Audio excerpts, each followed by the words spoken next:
Kenapa yang saya pergi bikin kampung harus satu arah, ke selatan, ke utara, supaya kuntul sauruyan, gagak segelangan.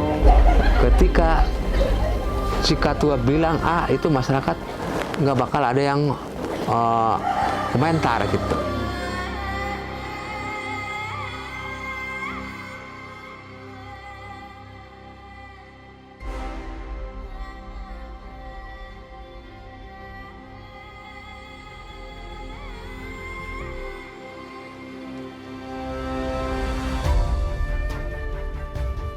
Kali ini kita akan membahas pemerintah desa adat.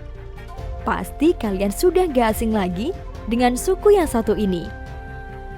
Ya, ini adalah kelompok masyarakat adat yang ada di Kabupaten Lebak, Provinsi Banten, yaitu suku Baduy. Tingkat kepopulerannya gak usah ditanya lagi. Kepopuleran mereka sudah terkenal sampai ke mancanegara. Karena hingga kini masih banyak tradisi unik yang dipertahankan sampai generasi sekarang. Mulai dari infrastrukturnya yang tanpa ada pengerasan jalan, hingga kebudayaan mereka yang masih bisa kita jumpai di hari-hari tertentu. Tapi tahukah kamu tentang sistem pemerintahan yang ada di suku Baduy? Suku Baduy mengenal dua sistem pemerintahan, yaitu sistem nasional yang mengikuti aturan negara Indonesia dan sistem adat yang mengikuti adat istiadat yang dipercaya oleh masyarakat. Kedua sistem tersebut digabung atau diakulturasikan sedemikian rupa sehingga tidak terjadi benturan. Secara nasional, warga dipimpin oleh kepala desa yang disebut sebagai Jaro Pamarentah yang ada di bawah camat. Sedangkan secara adat, mereka tunduk pada pimpinan adat tertinggi, yaitu Puun. Kalau struktur di Baduy luar, itu paling tertinggi namanya Jaro 7. Jaro 7 itu beda-beda yang tempat, tapi namanya sama. Di Baduy dalam, paling tertinggi itu namanya Puun.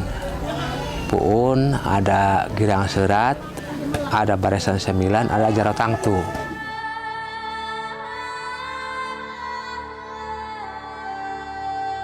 Masyarakat Baduy memiliki sistem pemerintahannya sendiri yang disebut dengan Pikukuh Karuhun dengan 3 pemimpin adat atau yang lebih dikenal dengan istilah Puun dengan kedudukan daerah atau Tangtu yang berbeda, yaitu Cibeo, Cikertawana, dan Cikesik. Dalam praktek kepemimpinan, ketiga Jaro Tangtu mempunyai fungsi yang berbeda sesuai dengan kedudukan dan peranannya masing-masing dalam hierarki kekerabatan. Cibeo berfungsi sebagai pemimpin politik yang dihubungkan oleh garis keturunan yang paling muda. Cikesik berfungsi sebagai pemimpin agama yang ditentukan oleh garis keturunan yang paling tua. Sedangkan Tangtu Cikertawana kedudukannya di antara kepemimpinan agama dan kepemimpinan politik. Kekuasaan agama dihubungkan dengan Karuhun untuk mewujudkan identitas budaya. Lain halnya dengan kekuasaan politik yang dihubungkan dengan manusia untuk dapat memenuhi kebutuhan hidup duniawi.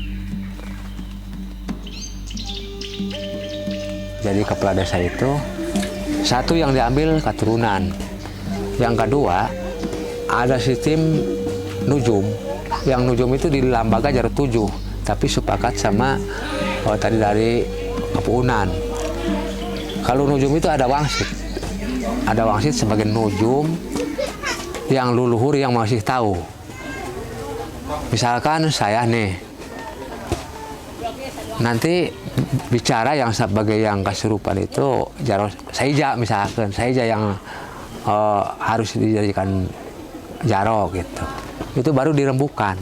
Dirembukan sama Tangtu tilu Jaro 7 sama lembaga adat itu baru ditentukan sebagai jadi Jaro kepemerintahan. Kalau yang sudah ditentukan nama itu ada upacara lagi, ada upacara, ada ritual sebagai lembaga Jaro 7 maupun dari pada Puun. Pada Puun itu merespon untuk upacaranya menugaskan ke Jaro 7. Jabatan Puun berlangsung secara turun-temurun, namun tidak otomatis dari bapak ke anak, melainkan dapat juga dari kerabat lainnya. Jangka waktu jabatan Puun tidak ditentukan, hanya berdasarkan pada kemampuan seseorang untuk memegang jabatan tersebut. Puun harus berasal dari penduduk Baduy Dalam.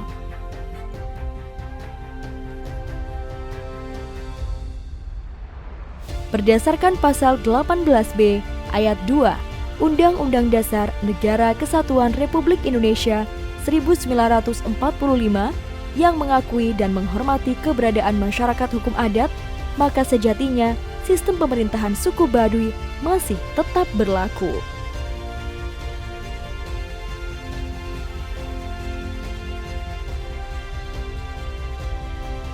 Pemerintah Provinsi Banten telah melaksanakan amanat Undang-Undang Nomor 6 Tahun 2014 tentang Desa, khususnya dalam ketentuan pasal 109 yang menyebutkan susunan kelembagaan, pengisian jabatan, dan masa jabatan kepala desa adat berdasarkan hukum adat ditetapkan dalam peraturan daerah provinsi, diselaraskan dengan pembagian urusan pemerintah berdasarkan Undang-Undang Nomor 23 Tahun 2014 tentang pemerintah daerah.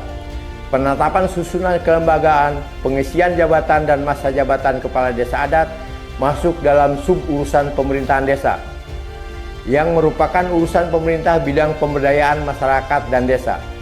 Keberadaan peraturan daerah ini merupakan komitmen bersama untuk melestarikan dan mengembangkan kebudayaan, adat istiadat, dan kearifan lokal yang sesuai dengan ketentuan peraturan perundang-undangan dalam kerangka Negara Kesatuan Republik Indonesia. Dari berbagai definisi yang telah dikemukakan, dapat ditarik kesimpulan bahwa masyarakat hukum adat adalah masyarakat yang masih menjaga aturan-aturan adat dalam mempertahankan hidup dan kehidupannya sesuai dengan amanat leluhur.